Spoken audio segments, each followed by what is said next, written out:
Well, hello, everybody. Hope you all had a wonderful Victoria Day long weekend. Weather was horrible, as we know, but this week is supposed to be beautiful. Anyways, communicating to influence. This is not an easy subject to teach, actually, but I'm going to do my best. So if you have any questions at all, don't hesitate to ask. Happy to answer them at the end. And thank you all for being here. Okay, so first of all, communicate, engage, influence, empower. These are all words that sort of fit together in the sense that communicating and influencing people and engaging people, they're all slightly different. But they're part of the same element that we're going to talk about today. So how you influence people, communicate using verbal and nonverbal communication skills, we're going to talk about. Pay attention to what they need, not what they say, because what they say is not always what they need, as we know. And being able to read between the lines is very important. Those are the things that they don't want to tell you, that you sort of have to guess at. And always remember, it's not what you say so much, but it's how you say what you say. It's the choice of words that you use when you say it. And it is also the tone of your voice when you're communicating. We need to also think about, when we're thinking about communication, when we're thinking about engaging people, when we're trying to influence someone, when we're trying to empower them, make them feel. I'm going to turn my cell phone on silent. My apologies. There we are. And, what we're trying to do is empower people. Because remember, one of the biggest problems we have as real estate agents is the fact that people are nervous about making decisions.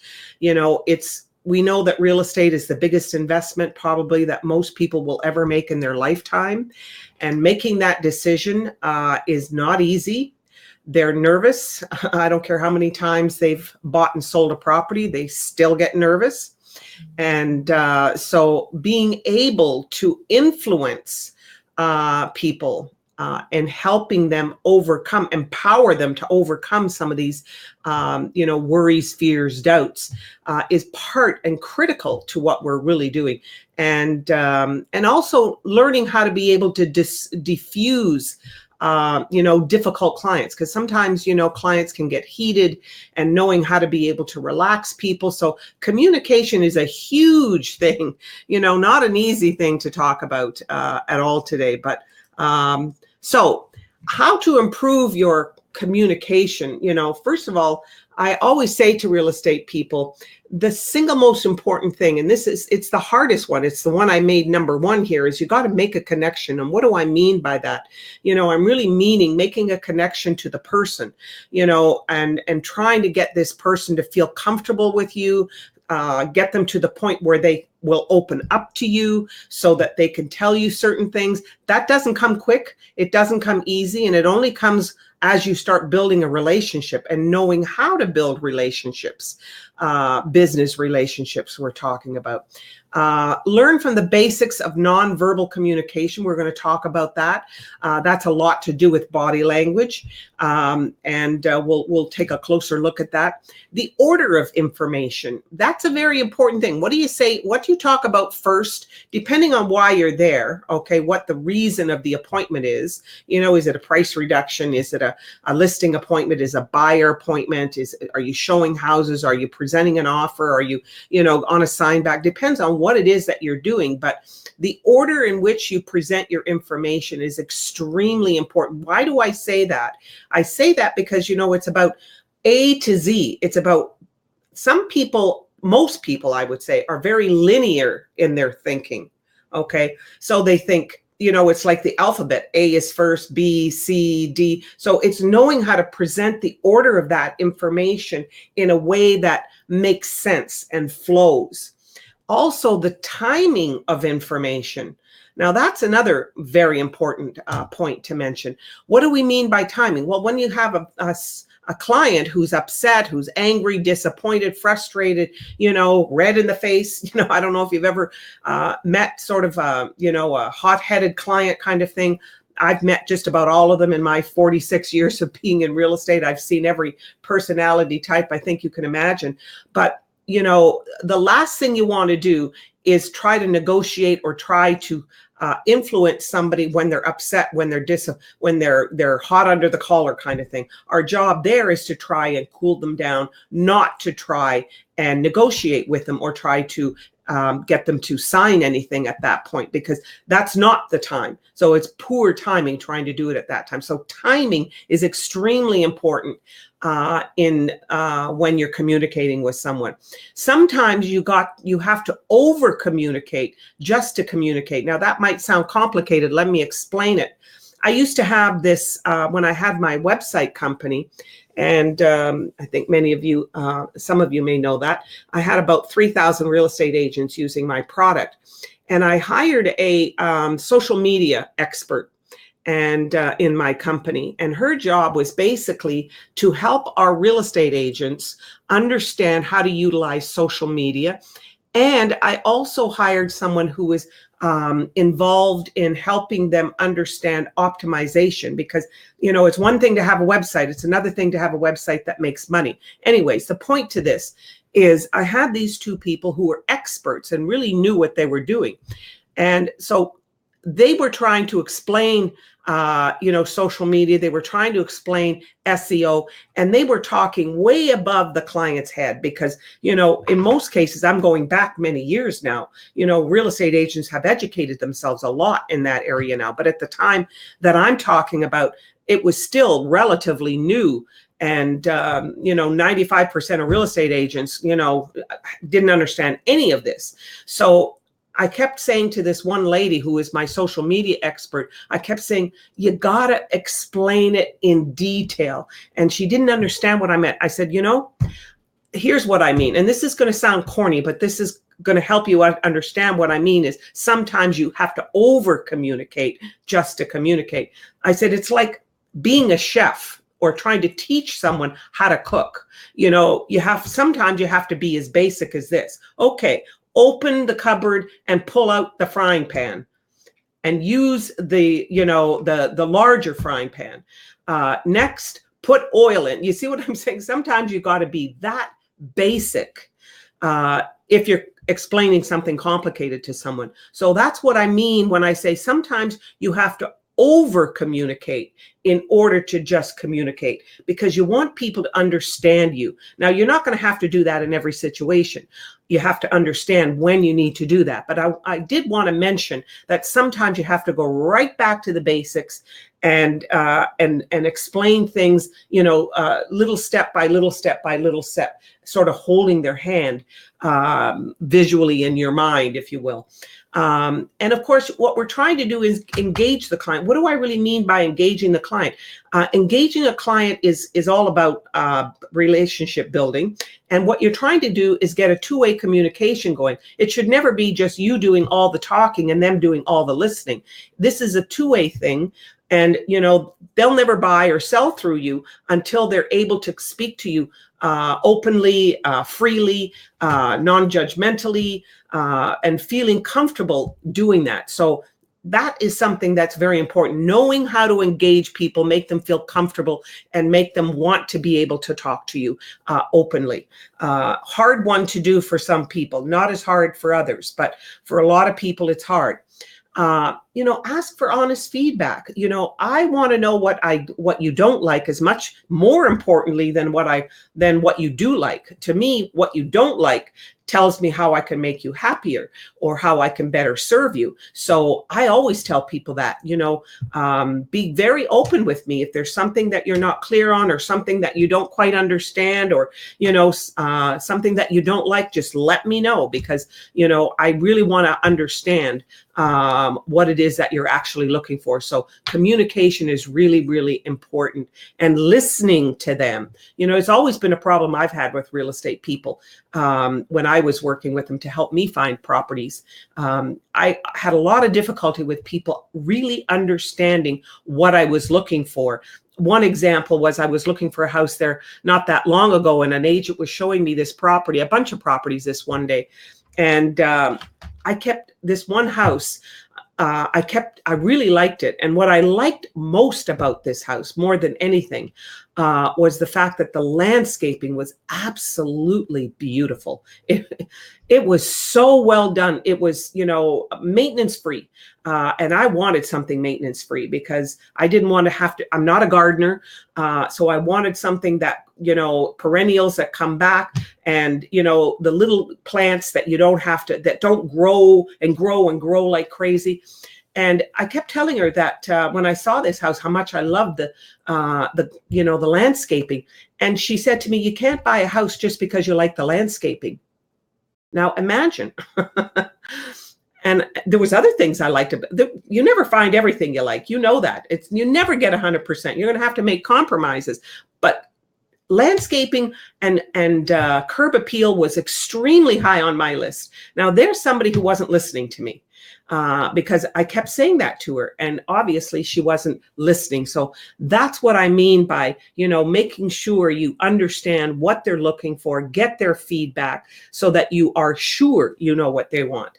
Always start and end with key points. So when you're going to start a conversation, what I mean by that is, today, here's what we're about to do, and so you're going to start with key points that what today's meeting is about, and you want to end with key points. So sort of like a beginning with key points and the end, a conclusion. So what we talked about, what we agreed upon was A, B, C. So you always want to start with, this is what we're going to do, A, B, C. And this at the end, you always want to say, now, here's what we agreed upon. So you always want to make sure that the beginning and the end of your conversation with that client is clear. Very important. Visual aids, are extremely helpful. That's why I love, when you're sitting at a listing presentation, to have a digital presentation, have an electronic presentation, because there's so much you can do with PowerPoint and digital today to excite people, to make people the wow factor, which is so important. So visual aids are great, and they really, really help with your communication. So whenever possible, remember, it's one thing to say what you are about to say. It's another thing to have the information to back it up with and prove what you're saying. So whenever you can prove what you're saying, to build that credibility with the customer, that it's not just hot air that you're saying, this is really good information, and here's the proof I have to back it up with. So whenever you can do that, please do that. And also try to memorize, if you have a listing presentation, and you have appointments that you go out on regularly, buyer presentation, listing presentation, have a great presentation, but you should also have a lot of it to memory, so that you don't have to read everything that's on the slide. You can just quickly glance at the bullet point and know exactly what to say. So that takes practice. It doesn't come easy. So, work on that. We talked about being clear and concise and empathize. Letting people know you understand, is extremely important to making people engage with you. So here are some tips to developing influence skills, okay? And, if you look at the little diagram to the right, it's your communication. That's the narrative portion, what you're going to say. It's not what you say, but how you say what you're going to say. And the choice of words that you use are extremely important, because every word counts. One word can put somebody totally off, and you could lose a client just because of one word. And I know you guys know what I mean. You have to be so careful. And then the visuals, as I say, whenever you can prove what you're saying, is even better. And that's the other side of the diagram, the visuals, to help you prove it. And, explaining information, enlightening them to what you're talking about. And that's where the data comes in. So that little diagram really says a lot about, when you're communicating with people. Some people have an easier time with this than others, as I said, but be authentic. I've had people, I've gone out with in my lifetime of being training real estate agents, I've gone out with dozens and hundreds and hundreds and hundreds of real estate agents in my lifetime on listing appointments, on offer presentations. And they've all said, oh, if I could only, know how to say what you say as well as you do. And I say to them, I could audio tape myself and give you the audio tape, and you could practice learning what I say verbatim and copy every word that I say. Remember one thing, you wouldn't be authentic. You would try being me, which is not who you are. Okay. So the most important thing is to take the message that you learned through training and through the skills that you've learned over time from other people. Take that information, but build it into your way of communicating. Extremely important that you are authentic, that people feel you're natural, that you're not putting on something, that it's not just sales talk. I always say the less you sound like a salesperson, the better it is. How would you explain this if you were explaining it to your mother, if you were explaining it to your best friend? How would you explain it to them? And that's the same way that you want to explain it to your clients. And so again, creating rapport.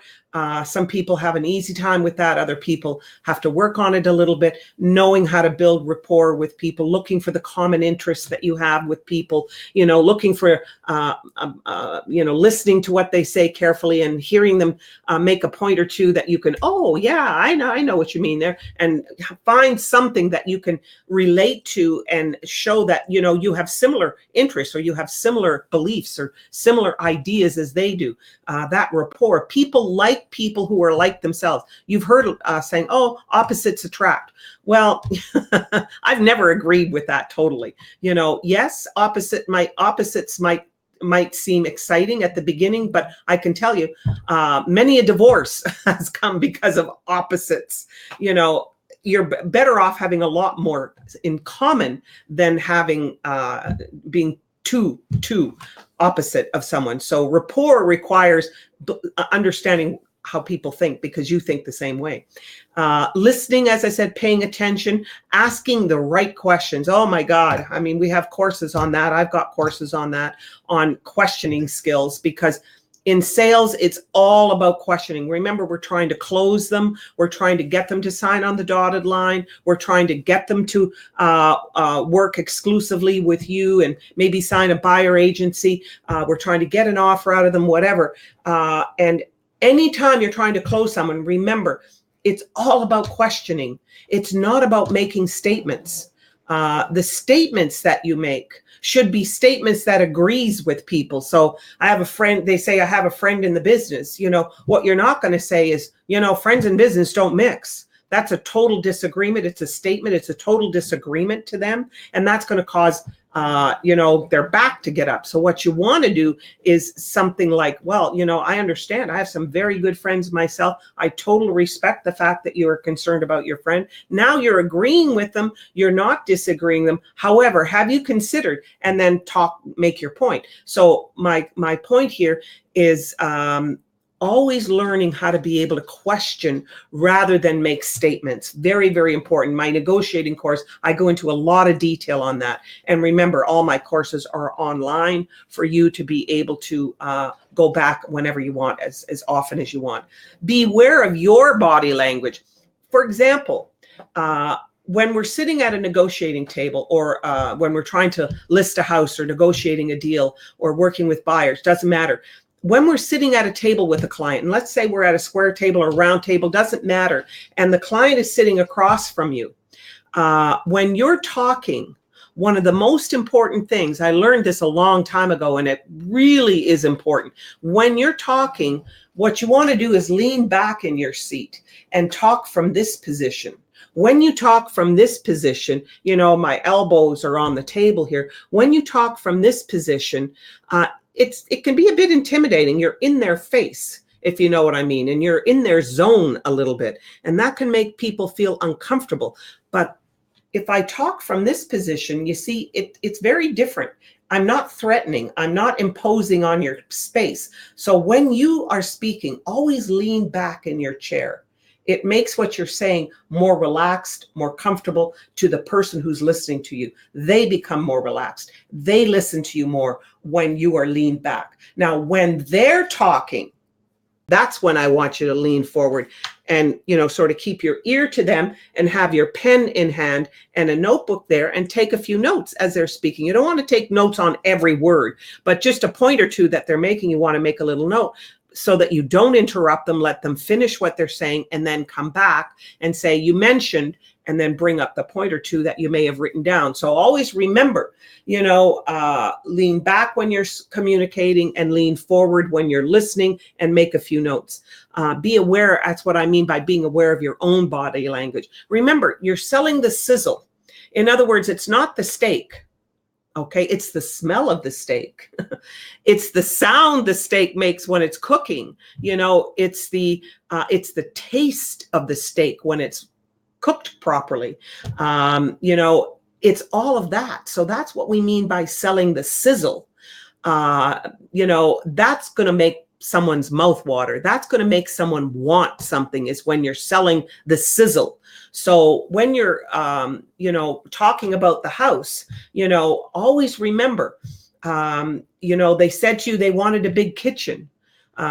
They can see, the kitchen that you're in this house is big because it's one that you picked selectively because you knew it had a big kitchen. But they told you that they entertain a lot. So the sizzle would be, wow, I can really see you and your husband in here cooking up a storm for your family. You see, that's what we mean by selling the sizzle.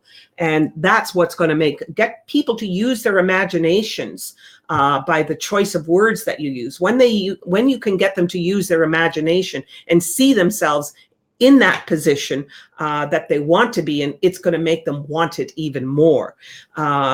Relax, enjoy your time. People want to enjoy their time with you. They don't want to feel like it's all stressed out, and they're stressed out. And so you want to be relaxed, and you want to take your time. You don't want to rush them. You should never overbook yourself so that you're constantly looking at your watch to see, I got to go. I got another appointment. So be careful with that. We talked about always being authentic. It's about respecting other people. It's about respecting their values. It's about being transparent. It's about being honest. It's about being non-judgmental. All of those things, collaborating, with them, getting their opinions on things. Your ability to simply be yourself and speak authentically is going to make all the difference in the world. It's going to make them feel so much more comfortable. We talked about a little bit about nonverbal communication, but that includes your facial expressions. Be careful of facial expressions because they can happen without you even realizing. Someone said something, you roll your eyes, or you make some sort of look on your face that people can tell. So you want to watch other people's facial expressions, but you want to be totally conscious of your own. You never want to have a facial expression that looks like you're not agreeing with them, or you're unhappy with what they're saying, or you're frustrated. You always want to appear comfortable, relaxed, and understanding and empathetic. So remember the tone and the pitch of your voice. Now, it works two ways here. If you have a soft tone to your voice, and we know there's a lot of people I've met in my lifetime that have very quiet kind of voices, and they speak very softly. If I have a very strong voice, and I have a voice that really, travels, and it can be both a good thing and a bad thing sometimes. So you have to, when I'm communicating with somebody who's very quiet and they have a very low tone of voice, what I'm going to do is turn my pitch down. I'm going to talk softer. I'm going to talk quieter. I'm going to talk the way they talk. Now, if you have somebody who's more aggressive, you're going to up your tone. So it works both ways, okay? You can't just be who you are. You have to be what they want, what they need. Because if they can't get along with you, if they don't feel comfortable with you, remember, they're just going to find another real estate agent. And I go back to a point I've heard, you may have heard me say this before, I'm not sure, but let me say it again because it was very valuable. My first manager broker said to me, when you're working with clients, always remember a client will constantly want to keep looking at houses or want to keep talking to other real estate agents if it's a listing, but they'll constantly want to keep looking at houses until they find the real estate agent that can connect with them and make them want to buy. And always remember that. That has the real estate agent that has the skill to connect with them and make them, help them go through with what they really want to do. Remember, they really want a house. They're scared, they're nervous. So that's why I'm saying very important to understand your pitch, your tone, your authenticity, the gestures used to display. What you don't want to be doing is any kind of, tapping of the fingers or, any kind of little things that you do, you have to be careful because your body language, kinesics is very, very important. The physical distance between you and someone else also. Do you ever, there's a few times in my life where I've had a person who's, we're standing there talking somewhere and they start to move closer to you and you back up a little bit and then they move closer again and you back up. It's like we all have this space around us. And you got to know where their space is.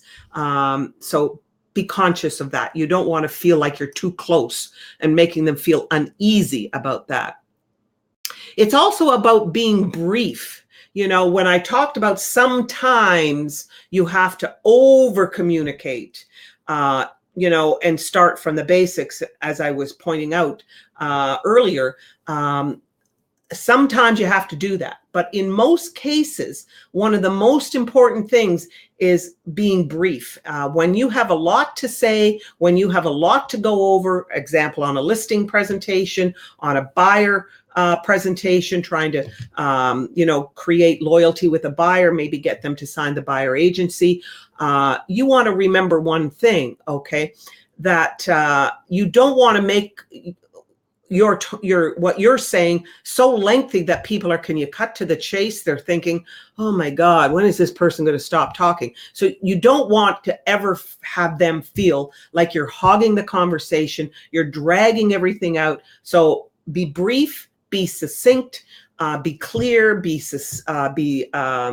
concise in what you're saying, and as few words as possible. That's why it's so important to rehearse your appointment, your presentations before you go out there. The last thing you want to do is wing it, and you don't really know what you're going to say. And you say, well, I'll know when I get there.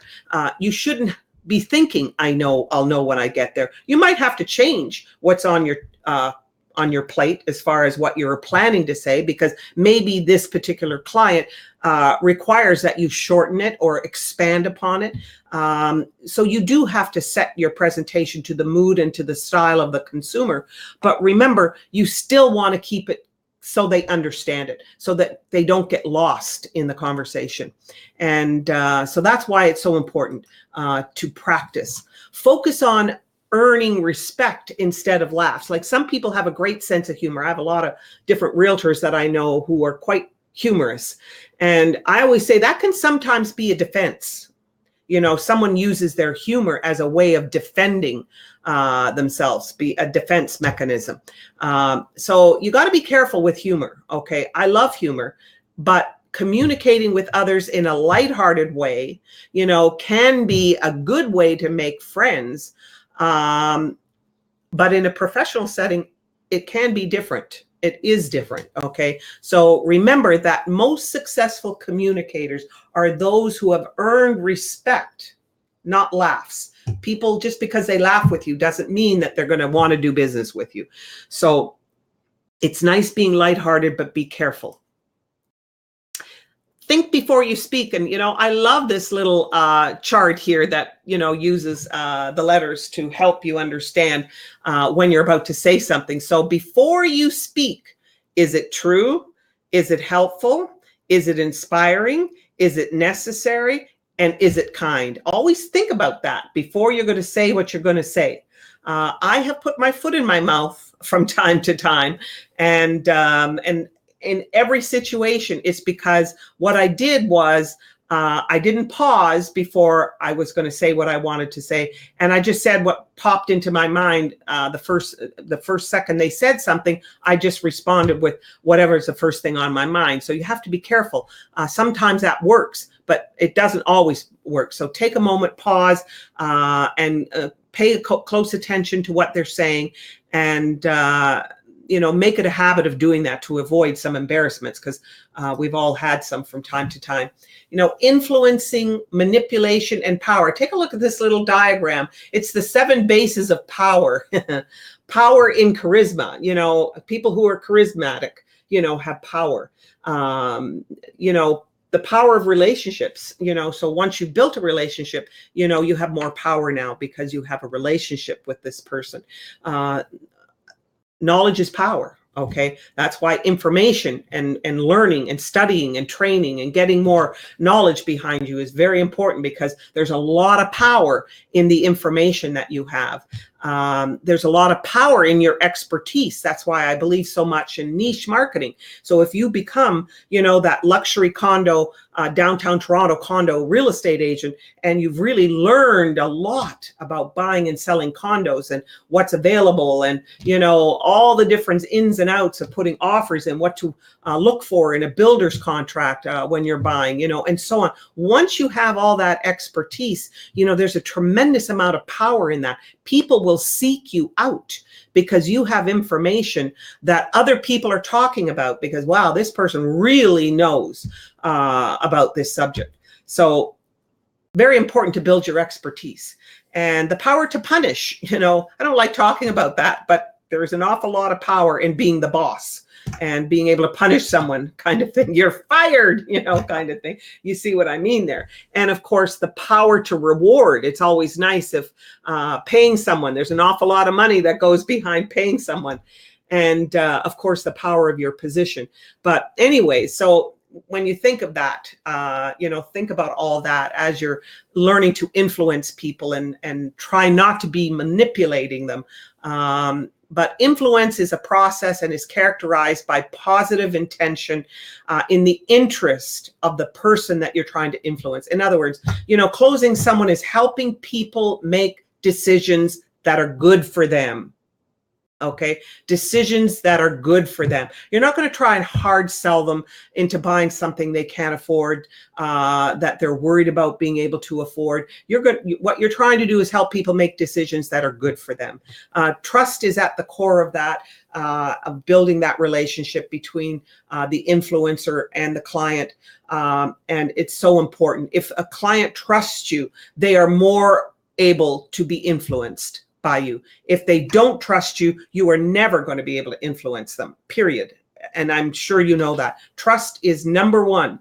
And that's why I say, when a lot of real estate people say to me, how can I compete with a person who's many years in the real estate business and I'm brand new or fairly new in the real estate? How do I compete with them? And I say, if you ask buyers and sellers, what's the single most important thing that a real estate that you're looking for from a real estate person? They're going to tell you honesty. They're going to tell you, I got to know I can trust them. That's going to be number one, or right up there at the top. So remember, that's first, and you can be trusted, I'm sure. So influencing effects your opinions, behaviors, actions. You have to be careful with that. Have you ever sat across from a table from a real estate agent who's frustrated, angry, upset, disappointed, and showing emotions? You never want to be doing that. One of the most important things in being great at communicating is that you're always communicating from a very balanced position. You're not overly angry. You never show your anger, but you do have to be able to show your enthusiasm, and you do have to be able to show your passion. But you have to be careful. You don't want to be too passionate, because that can be looked at as overselling. There's that as well. So there's sort of a balance. That's what I meant when I say, this is not an easy subject to talk about, because there's so much to communicating. And a great communicator, all top salespeople know how to influence people, know how to communicate, know how to ask questions, know how to build trust and rapport. They just have learned that through experience. How to talk, not argue. Never, ever, ever, ever argue. That's why I always say, when you make a statement, no house in this area is going to sell for that kind of money. If you sign it back, I'm going to lose them. I can tell you right now, they're not going to pay a penny more. You see, statement after statement after statement after statement. Whenever you make a statement, understand one thing. You automatically open the floor up for a potential debate. Because no house is going to sell in this area for that kind of money. Well, mine is, because I'm not going to sell it until I get that price. So you can see, as soon as you say a comment like that, their back goes up and they right away think, you think that? Well, I think this. So be careful about making statements. That's why questioning is very different. It's hot in here. When you say that, it's a statement. It's also saying me, I'm uncomfortable. Change the temperature. Now, if I look at you and I say, do you find it hot in here? You see, that's very different. What I'm now doing is I'm thinking you. I'm not thinking I. It's about your comfort, not about my comfort. So very important to understand. You never, ever, ever argue with a client. Learn to talk in a way that is agreeable. That's why I showed you the statement question technique. The statement being, I understand how you feel. That's a very good point. I have some great friends myself. I respect what you're saying. That is, your buffer, if you will. It's not arguing with them.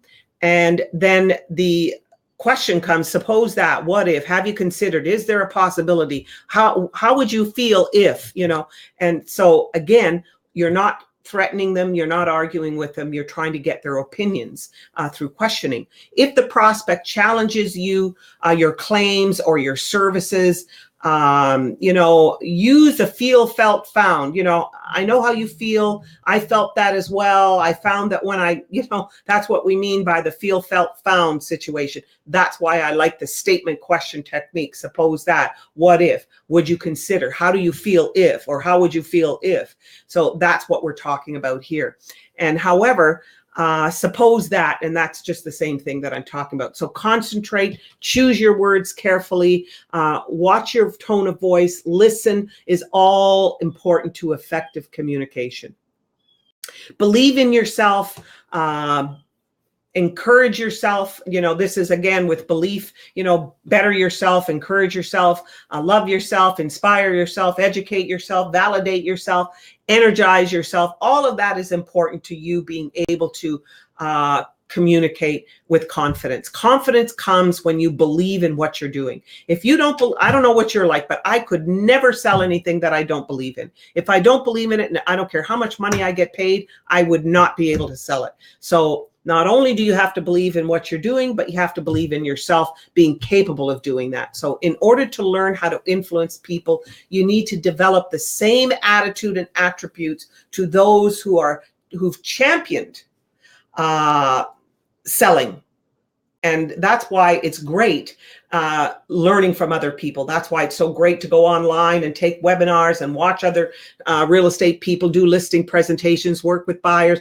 When I'm not working on a project myself, believe me, I am online listening to what other agents, how they do presentations all the time. I learn, I constantly learn. The very best salespeople have an attitude of calm, confident, positive, and self-expectations. They expect to be able to win.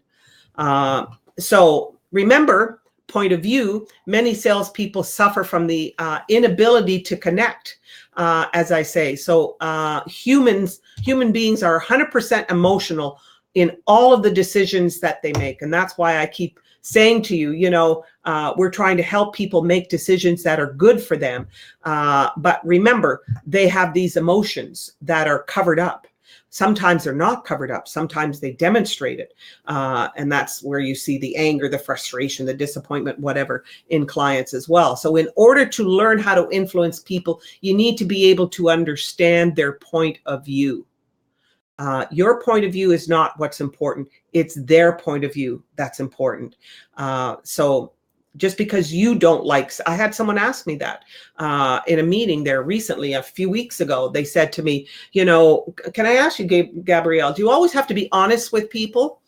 And I said, yes, you do have to be honest with people all the time. Well, what if, and then he came to me and asked me this. He said, well, what if the house that the client likes, you think they could find something better, that you don't think the house is the best house for them? And that's where I said, well, that's a different story now, what you're talking about when you're speaking honestly. What you're referring to there is your point of view. Okay. Now, remember, how you look at a house is not the same as how somebody else is looking at the house. It's not you living there. It's not you buying this property. It's not your decision. It's their decision.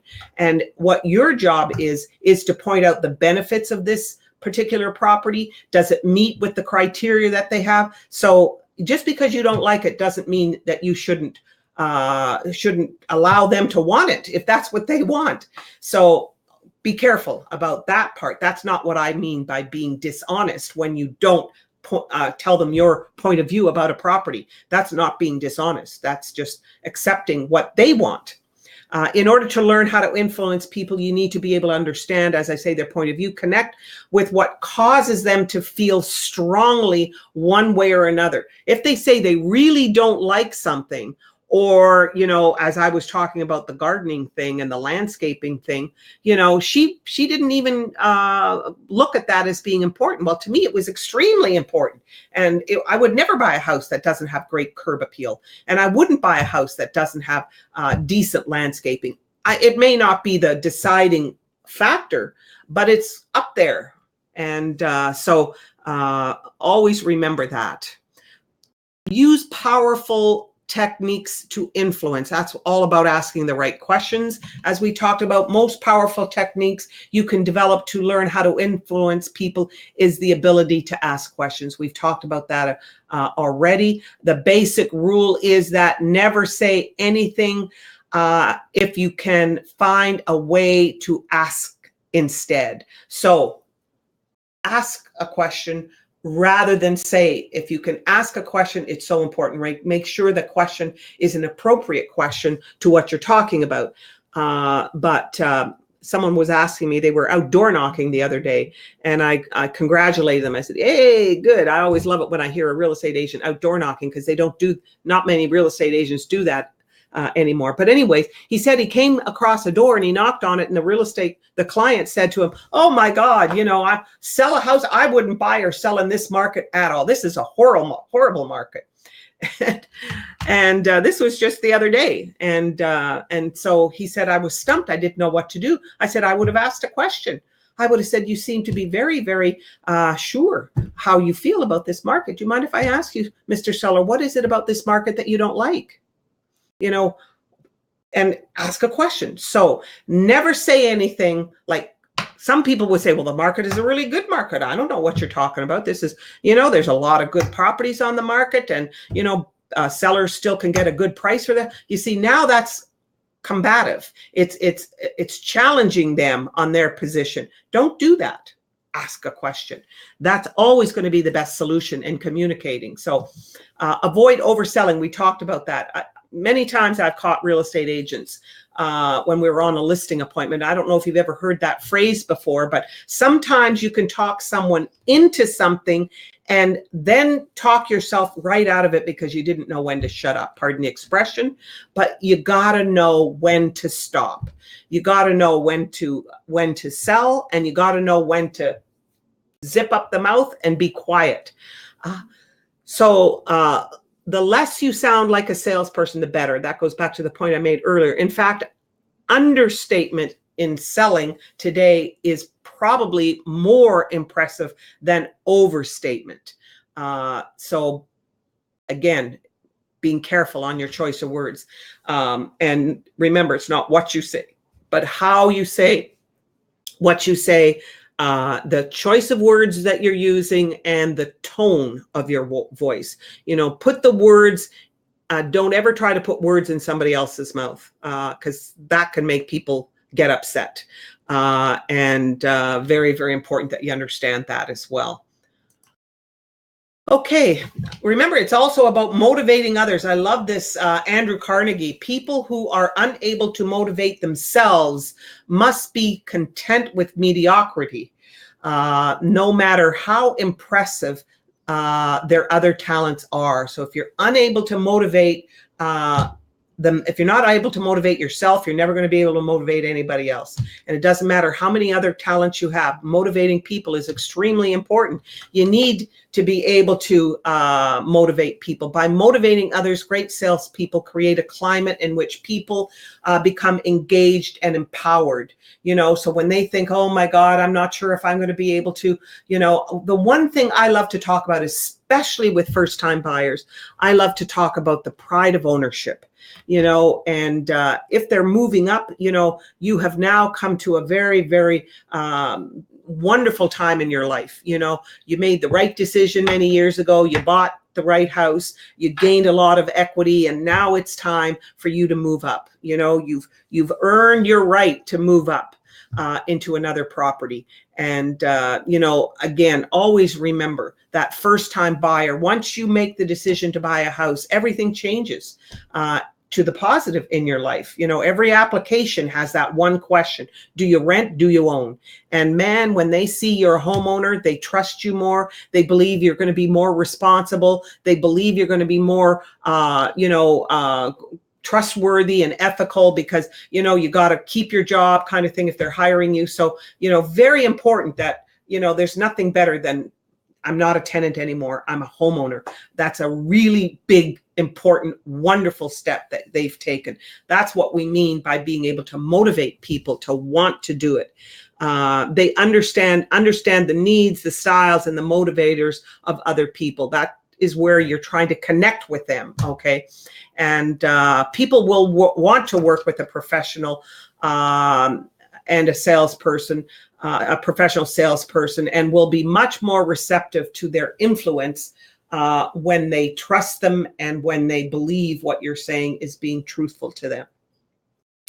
So, any questions at all? I hope I've helped you in some ideas on communication.